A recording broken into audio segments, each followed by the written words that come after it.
আসসালামু আলাইকুম রাহমাতুল্লাহ। মুনাফিক এবং মুসলিমদের পোশাক এক, চলাচল এক, কথাবার্তাও এক। অনেক ক্ষেত্রে মুনাফিকের কথা মুমিনের কথা থেকেও অনেক বেশি মিষ্টি হয়। এই জন্য মুনাফিক চিনা আমাদের জন্য অত্যন্ত গুরুত্বপূর্ণ একটি পয়েন্ট।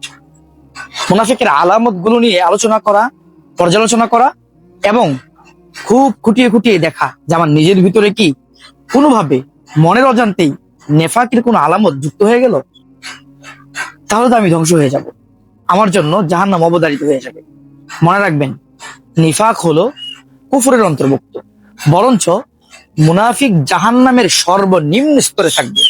মাআযাল্লাহি মিন যালিক ওয়াল ইয়াযু বিল্লাহ।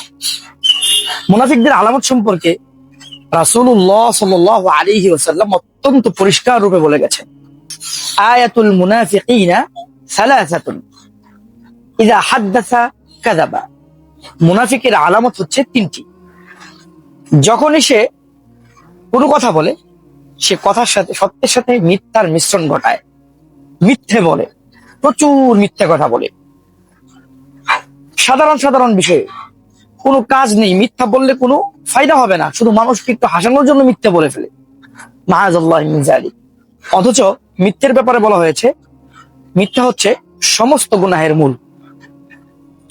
একইভাবে রাসূলুল্লাহ বলেন সাল্লাল্লাহু আলাইহি ওয়াসাল্লাম, ওয়াইযা তুমিনা খানা, যখন বিশ্বাস করে তার কাছে কেউ কোনো আমানত রাখে, সে আমানতকে সে রক্ষা করে না, বরং আমানত ভঙ্গ করে এবং খেয়ানত করে বিশ্বাসঘাতকতা করে।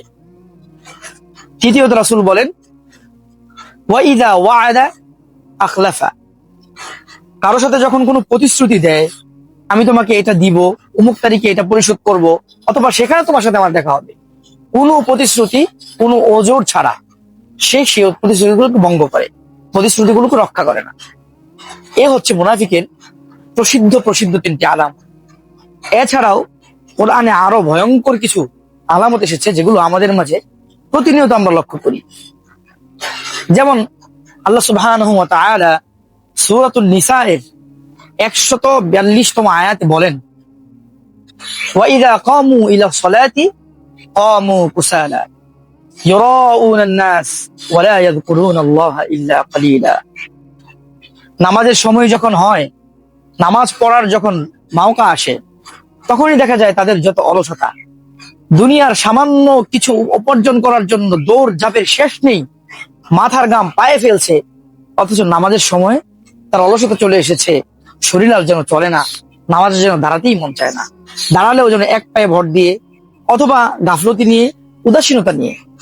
এ হচ্ছে মুনাফিকের একটা বড় আলামত। অতঃপর শেষ যে কথাটা তিনি বলেছেন, ওয়ালা ইয়াযকুরুনাল্লাহা ইল্লা কালিলা, নামাজের মধ্যে অল্প সময়ই তারা কেবলমাত্র আল্লাহকে স্মরণ করে, বাকি সময় বিভিন্ন ধরনের খেয়াল করে, এদিকে তাদের চিন্তা, ওদিকে তাদের চিন্তা, এই কথা সেই কথা, নামাজের মধ্যে ব্যবসার হিসাব, খেলাধুলার হিসাব, বাড়ির মধ্যে ঝগড়া হয়েছে সেই হিসাব নিকাশ, সব কিছু চলে আসে। এখানে একটা কথা আছে, আমাদের মন নামাজে অন্যদিকে যাওয়াটা খুব স্বাভাবিক, শয়তান সর্বদা আমাদের পিছনে লেগে আছে। রাসূলুল্লাহ সাল্লাল্লাহু আলাইহি সাল্লাম বলেছেন, মন যদি অন্যদিকে যায়ও, কোনো বান্দা যদি আবার সেটাকে ফিরিয়ে আনার চেষ্টা করে, তাহলে সে জিহাদ করার সমপরিমাণ সওয়াব পাবে। সুবহানাল্লাহি ওয়া বিহামদিহি। তাহলে যাওয়াটা দোষের নয়, কিন্তু গেলাম সেই চীন চলে গেলাম অথবা আমেরিকা চলে গেলাম, আর ফিরে আসার কোনো নাম নেই। চিন্তা করতে করতে নামাজের কখন শেষ হয়ে গেল, ইমাম সাহেব কি সূরা পড়লেন, অথবা আমি যে কি পড়লাম কিছুই বুঝলাম না, আল্লাহর কোনো স্মরণই থাকলো না। এটাও হচ্ছে গাফলতির চূড়ান্ত পর্যায় এবং মুনাফিকদের সুস্পষ্ট একটা আলামত। আল্লাহ সুবহানাহু ওয়া তাআলা মুনাফিকের এই সমস্ত আলামত থেকে আমাদের হৃদয়কে পরিষ্কার করার তৌফিক দান করুন, আমাদের ইবাদত গুলোকে লৌকিকতা মুক্ত, নেফাক মুক্ত করুন। আসসালামু আলাইকুম ওয়া রাহমাতুল্লাহি ওয়া বারাকাতুহু।